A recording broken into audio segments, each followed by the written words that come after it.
करण्यात येते की पुसद वाहतूक शाखेमार्फत उद्यापासून पुसद तालुक्यामध्ये हेल्मेट सक्ती राबवल्या जाणार आहे। मागील कोरोना काळ जर पाहिला तर त्याच्यामध्ये जेवढे व्यक्ती मरण पावले नाही आहे तेवढे महाराष्ट्रामध्ये तसेच देशामध्ये दर 3 मिनिटाला एका व्यक्तीला आपला प्राण रोड अपघातामध्ये गमवावा लागतो।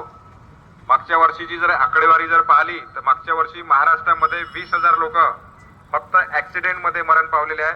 भारतामध्ये दरवर्षी 2 लाख व्यक्ती रोड ॲक्सिडेंट मध्ये मरण पावतात।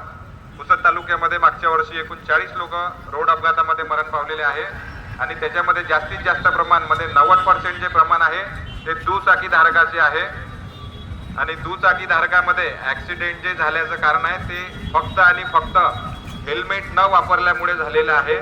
कारण ॲक्सिडेंट झालेल्या व्यक्तीच्या डोक्याला मार लागतो आणि त्याच्यामुळे त्याला प्राण गमवावे लागतात।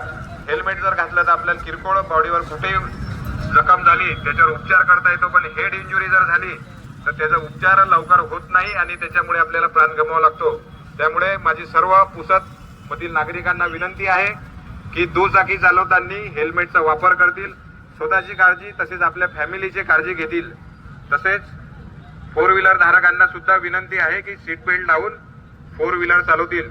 त्यामुळे उद्यापासून सर्व नागरिकांना सक्त सूचना आहे की ते दुचाकी चालवताना हेल्मेटचा वापर करतील। हेल्मेट न वापरल्यास 1000 रुपयाचा दंड आकारण्यात येईल, पण दंड दिल्यापेक्षा जर 1000 रुपयाचा आपण स्वतःसाठी जर हेल्मेट वापरलं तर आपल्या स्वतःची आणि त्याचप्रमाणे आपण कुटुंब प्रमुख असल्या कारणाने आपल्या कुटुंबाची काळजी घेता येईल। त्यामुळे सर्वांना विनंती आहे की उद्यापासून दुचाकी धारकांनी हेल्मेटचा वापर करतील। सर्वांना विनंती आहे। धन्यवाद।